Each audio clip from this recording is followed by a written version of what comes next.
प्यारे छात्रों, आप सभी को राजगुरु का प्रणाम। आजकल कई दिनों से मेरे मन में एक विचार आ रहा है कि मैं अपने बच्चों को बताऊं कि पहले कैसे पढ़ा जाए और उसे याद कैसे किया जाए, क्योंकि मैं विगत कई दिनों से देख रहा हूं कि जो कुछ भी मैं पूछ रहा हूं वो मेरे बच्चों को आ नहीं रहा है। जैसे आज मैंने इतना पढ़ा दिया, तो इतना पढ़ाने के बाद मैं उनसे पूछ रहा हूं तो बता नहीं पा रहे हैं। काफ़ी सारे बच्चे जो पढ़कर चले गए वो भी भूल गए हैं, अभी क्लास से बाहर जाते हैं तब भूल जाते हैं। तो हमसे कई सारे लड़कों ने पूछा और शिष्यों ने जब पूछा तो मुझे लगा कि नहीं, इनको हम बताएं। क्लास में भी कभी कभी बताते हैं, लेकिन क्लास में बताने से हमने सोचा कि एक वीडियो दिखा दें ताकि उनके मन में हमेशा हमेशा एक चीज़ बैठ जाएगी कि हमको कैसे पढ़ना है, कैसे याद रखना है और काफ़ी दिन तक उसे संजो कर रखना है। लोग कहते हैं कि 25 साल के बाद मेमोरी खत्म होने लगती है, लेकिन मुझे तो नहीं लगता कि 25 साल के बाद मेमोरी खत्म होती है। हमको तो लगता है मेमोरी डेवलप करती है, मेमोरी इंक्रीज करती है, अगर आप उसे लगातार अभ्यास में ढालें तो। हम आपको इस वीडियो में बताएंगे कैसे पढ़ें और कैसे याद रखें। भूलना एक सहज और स्वाभाविक प्रक्रिया है, सब लोग भूलते हैं। अगर व्यक्ति पढ़े और उसे हमेशा याद रखे तो फिर रामानुजम हो जाए या स्वामी विवेकानंद हो जाए। लेकिन ये भूलना स्वाभाविक प्रक्रिया, जो कुछ भी आप पढ़ते हो ना वो आसानी से भूल जाता है। जैसे आप मान लो क्लास करके निकले, तो क्लास करके जब निकलोगे तो तुम्हें 18% ही याद रहेगा, सब भूल जाता है। लेकिन ऐसा नहीं, पहली तो बात यह है कि 18% भी कब याद आता है, जब आप घर जाकर रिवीजन करते हैं या आप उसे बार बार देखते हैं। एक हफ्ते तक देखते रह जाएंगे तो वो आपके अनकॉन्शियस स्टेट ऑफ माइंड में चला जाएगा, फिर कभी भी नहीं भूलेगा। वो ऐसे ही हो जाएगा जैसे आपको ये नहीं पता है कि हम कितने लोगों को जानते हैं। आपको पता है? नहीं पता है। लेकिन लगातार अगर आपके कॉन्शियस स्टेट ऑफ माइंड में उस व्यक्ति का अक्स छिपा है और उसे कहीं आप किसी मेले में देखते हैं, किसी सिनेमा हॉल में देखते हैं या कहीं पर भी आपसे मिलता है, तो आपको लगता है कि अरे हम तो इनको देखे हैं। इसलिए जो भी चीजें आप याद करते हैं उसे कुछ दिन तक संजो कर रखने के लिए हमें कुछ ऐसे प्रोसेस करने पड़ते हैं जिससे वो लगातार आपको याद रहे। चलते हैं, इसी को हम बताएंगे। देखो, सबसे बड़ी बात है कि ये मन में याद रखें कि हमें कुछ भूलता नहीं है। हमारे क्या है, एक क्रोनोलॉजी बनी हुई है कि हम भूल जाते हैं, हम भूल जाते हैं, हम भूल जाते हैं। जब बार बार आप ये सोचेंगे कि हम भूल जाते हैं तो फिर वो चीजें भूलने ही लगेंगी। आप हमेशा पहले याद करो कि हमें याद होता है। हमें ऐसे कोई भी चीज नहीं जो याद नहीं होता। हम हर चीज याद रखते हैं। अरे यार, हम तुरंत पढ़ते हैं, हमको याद हो जाता है। पहले आप ये दिमाग में अपने बनाना शुरू कर दीजिए। जब आपके माइंड में ये घूमना शुरू हो जाएगा कि हमें कुछ भूलता नहीं, तो वैसे याद होता है। जैसे हम कहते हैं कि हम 84 जीबी हैं और सच में उसी आधार पर हमें याद होता है। ये अलग बात है कि हम कुछ कर नहीं पा रहे हैं, वो अलग बात है। लेकिन ज्यादातर चीजें हमारा फीडबैक ही है और वही चीज हम आपको शेयर कर रहे हैं। जैसे हमने किया वही आप कर रहे हैं। देखिए, याद करने के कई सारे आयाम होते हैं और उसके सबसे बड़ी बात होती है कि हमें उसके मेन थीम पे जाना चाहिए। पहला है, हमें रीडिंग करना चाहिए। रीडिंग के बाद हमें राइटिंग करना चाहिए।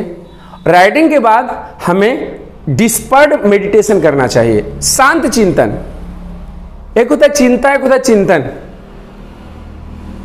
तो आपको चिंतन करना है, चिंता नहीं करना है, आपको चिंतन करना है। डिस्पर्ट मेडिटेशन करता है शांत चित्त होके। और लास्ट में होता है स्पीकिंग। उसे किसी के सामने आप उसे बोले, उसे एक्सप्रेस करें। क्योंकि आप जो कुछ भी पढ़े हैं, अगर उसे किसी भी व्यक्ति को या कहीं पर भी, अपने से छोटे को, अपने से बड़े को या अपने किसी भी कॉलीग के साथ, अगर उस पर आप कुछ अपने विचारों को व्यक्त करते हैं तो समझ लीजिए कि वो आपको याद होने लगेगा।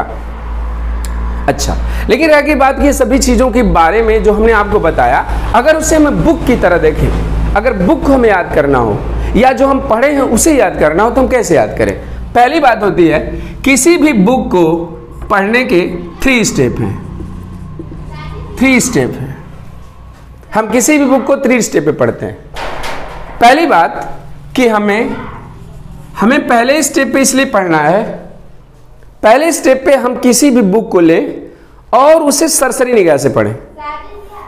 जैसे हम न्यूज़पेपर पढ़ते हैं, जैसे हम न्यूज़पेपर पढ़ते हैं वैसे ही अगर हमें न्यूज़पेपर देखते हैं कि नहीं, हम लगातार पढ़ते जाते हैं, एक लाइन से दो लाइन ऐसे से पूरा पढ़ते जाते हैं, 8 कॉलम पढ़ते जाते हैं और हम एक बार देखते हैं कि सब चीज़ें हमें याद हो जाती हैं। तो वैसे ही किसी भी बुक को हम ले तो पहली बात कि उस बुक को हम फर्स्ट स्टेप में एकदम पूरा पढ़ जाए। और इसलिए नहीं पढ़ें कि हमें काफी उसे याद करना है, या इसलिए हम नहीं पढ़ें कि हमें उसमें एग्जाम देना है। हम बस जानकारी के लिए पढ़ें कि आखिर वो है क्या। जैसे अगर आप नेशनल मूवमेंट पढ़ रहे हो, भारतीय राष्ट्रीय कांग्रेस का इतिहास पढ़ रहे हो, या फिर आप नेशनल मूवमेंट में दांडी की यात्रा पढ़ रहे हो, तो इसलिए मत पढ़ो कि इसमें से क्वेश्चन आते हैं। आप पहले इसलिए पढ़ो कि वो जानो कि है क्या, बाबर के बारे में जानो कि बाबर कौन था, कहां से आया, बाबर क्यों आया, इसके उद्देश्य क्या थे।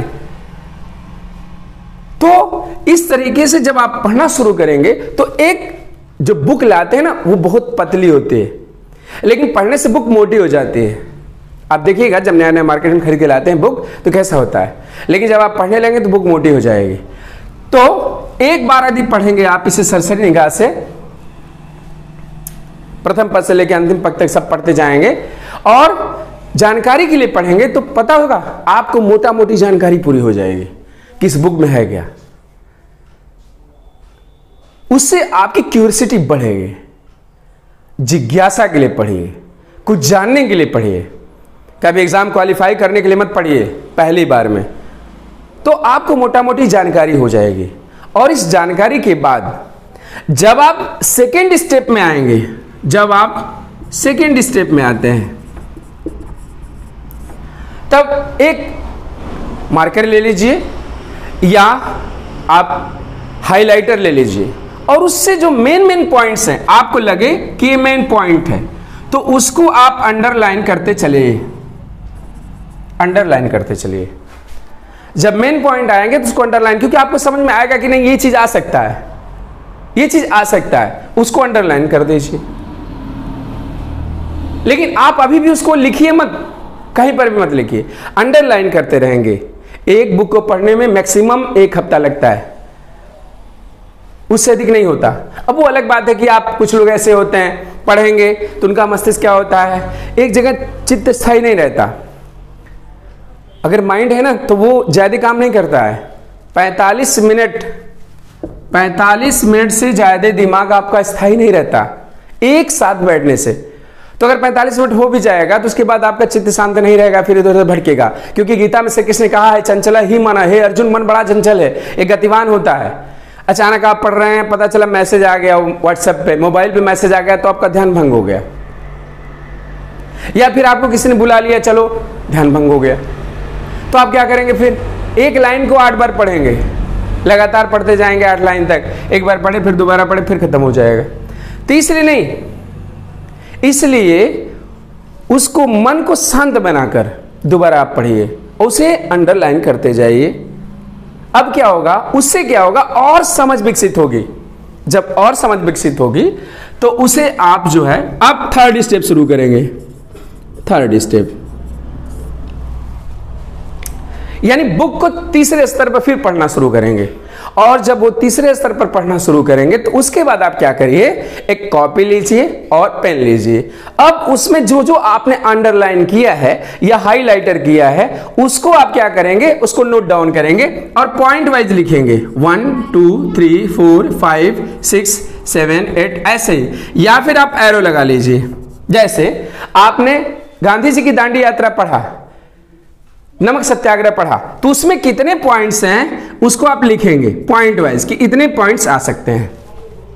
अच्छा, और ये 3 स्टेप में ही आप अनसाल पेपर ले लीजिए, चाहे वो अरिहंत पब्लिकेशन का हो, यूथ पब्लिकेशन का हो, शिल्पी पब्लिकेशन का हो, या फिर मार्केट में बहुत सारे नए नए आ रहे हैं अनसाल पेपर। अनसाल पेपर ले लीजिए और आप ये देखिए कि दांडी यात्रा से कितने क्वेश्चन कितने साल आए हैं। जैसे अभी ग्रुप डी में पूछा हुआ क्वेश्चन था एक कि गांधी जी ने किस आंदोलन में NaCl का प्रयोग किया था, तो NaCl तो डायरेक्ट लिखा नहीं है दांडी यात्रा में, लेकिन आपको दांडी यात्रा से चीजें समझ में आएंगी कि ये चीजें हैं कि नहीं हैं, और कितने साल किस किस पेपर में, चाहे यूपीएससी के पेपर में हो, एसएससी के पेपर में हो, सिविल सर्विसेज के पेपर में हो, ठीक है, या फिर एनडीए में, सीडीएस में, जो भी क्वेश्चन यदि दांडी यात्रा से आया है तो उसको लिख लीजिए, और उसको लिखकर फिर अगर आप तीसरे स्टेप में नोट्स तैयार करते हैं तो उसको देखिए कि यहां से कितने क्वेश्चन आए हैं, तब जाके आपका एक बेहतरीन नोट्स बनेगा। मैंने बताया कि किसी भी बुक को 3 स्टेप में पढ़ें, और जो लास्ट स्टेप है वो मोस्ट इंपॉर्टेंट है। इसी स्टेप में आप उसे लिखेंगे, और लिखने के बाद उस पर एक जब मोटा नोट्स तैयार हो जाएगा आपका, तो उसको बार बार देखेंगे। जैसे आप रात को सोने जा रहे हैं, व्हाट्सएप फेसबुक चलाते हैं ना, उसको तो देखना है, वो जरूरी भी है। कुछ लोगों से चैटिंग करना भी जरूरी है। तो चैटिंग करने के बाद एक बार में आप अपने सरसरी निगाह से एक नोट्स को देख लें, हल्की निगाह से, और आप उसमें देखें कि हमने जो लिखा है वो सही है, हमने जो लिखा है वो हमें याद है।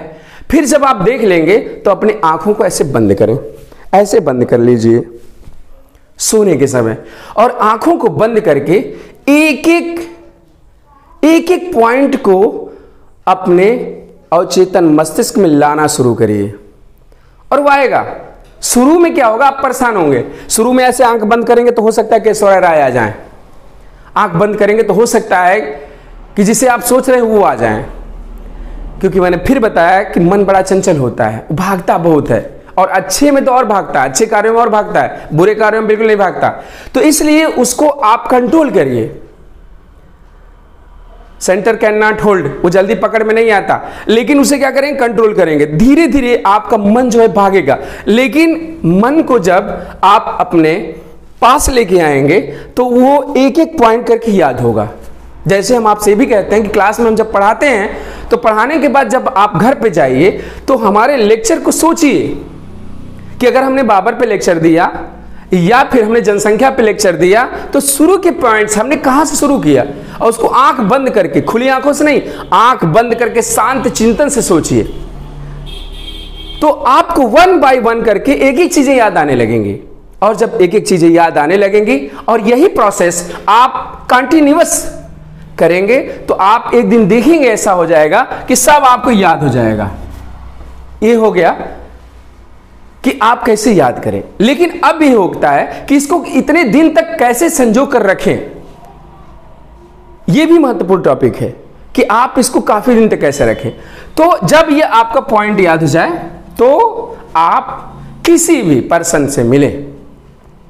मैं नहीं कहता कि नॉलेज का परेड करें, क्योंकि बहुत सारे नॉलेज बांटने वाले लोग मिल जाते हैं, बहुत सारे लोग, लेकिन अपने नॉलेज का परेड वहां ना करें जहां आपके नॉलेज को कोई समझने वाला नहीं है।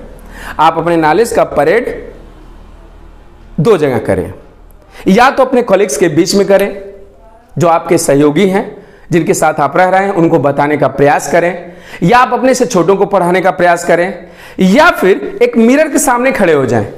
मिरर समझ रहे हैं ना, एक शीशा के सामने खड़े हो जाएं जिससे आप मुंह देखते हैं, और शीशा के सामने ही आप टॉपिक पे बोला शुरू कर दें, स्पीक आउट करें। और जितना स्पीक आउट करेंगे, भले ही आपको लोग गांव वाले घर वाले पागल समझे, कुछ लोग समझेंगे अरे इसको क्या हो गया, ये क्या करने लगा, तो उससे मतलब नहीं है। आप जो है एक मिरर लें, उसी के सामने बोलना शुरू कर दें, जितना आपने पढ़ा है बस उसे ही बोलें, फिर आप देखेंगे कि क्या होगा। फिर आपको खुद समझ में आ जाएगा कि क्या होगा। इतना आपको याद आ जाएगा, इतना याद आ जाएगा कि आप रामानुजम भी बन सकते हैं, आप स्वामी विवेकानंद भी बन सकते हैं। आप करके तो देखिए। लेकिन सोचने से नहीं होगा कि बस सोचते रहें।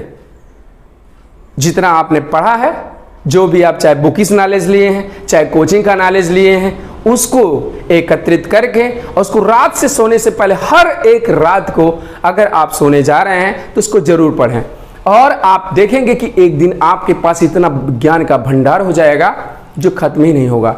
और सबसे बड़ी बात कि ज्ञान बांटने से बढ़ता है। आप हमेशा ज्ञान उन लोगों को दिया करिए जो लेने के काबिल हैं। मूर्खों को ज्ञान नहीं दिया जाता। ये आचार्य चाणक्य ने भी कहा है कि ज्ञान की पराकाष्ठा आपकी सहजता और सरलता में है, वो भी विद्वत जनों के समूह में।